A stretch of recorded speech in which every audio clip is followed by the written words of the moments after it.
Dear Meta, dear Volodymyr, dear Ursula, of course, dear Mayor of Aarhus, Excellencies, ladies and gentlemen, the start of a new rotating presidency is a moment of renewed energy. Rotating presidencies play an essential role in ensuring national ownership of the European Union. They serve an excellent reminder that our Union is composed of 27 distinct national sensitivities, cultures and interests. The motto of the Danish presidency is a strong Europe in a changing world. Under your leadership, dear Meta, I am confident that we will continue to make Europe more secure, more competitive, the two main priorities of the Danish presidency. Let me begin with security, because without it, all other ambitions falter.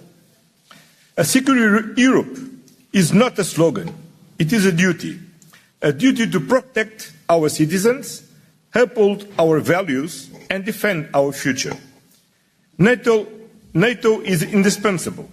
At the same time, the European Union is assuming greater responsibility in building a common European defence system that deters aggressions.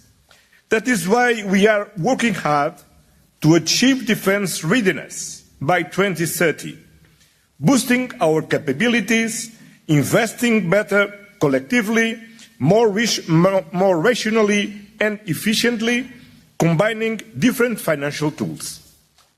Denmark is a leader of European security, and it is setting an example in its steadfast support to Ukraine, militarily and financially, on reconstruction and boosting the Ukrainian defense industry with direct procurement under the so-called, but very purpose-called, Danish model. Together, we will continue to stand firmly by Ukraine with long-term support and a clear path to the European Union membership. Because enlargement is not a bureaucratic process.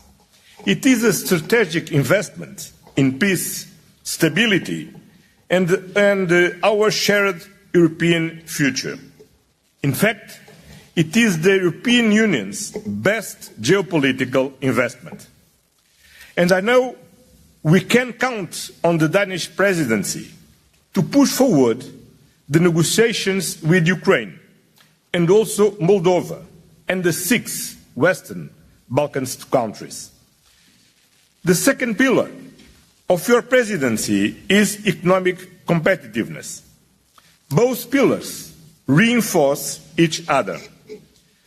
A more competitive Europe is a safer Europe, and a Europe with a more robust defence industry will be a more autonomous, innovative and technological Europe.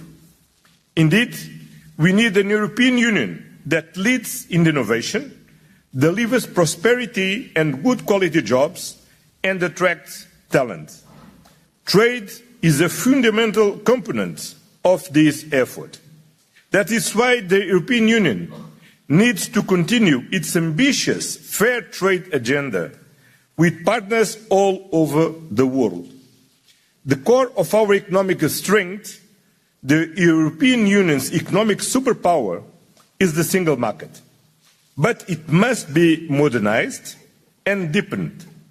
We need to simplify the rules that govern our businesses and cut red tape.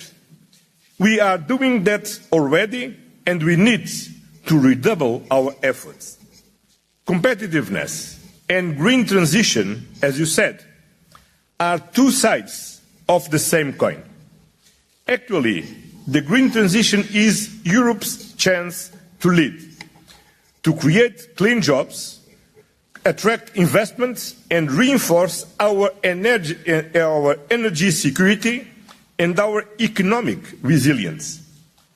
Denmark has a very strong record in these fields, and we count on the Danish presidency to take this work forward in preparation of the successful COP30 in Brazil in November.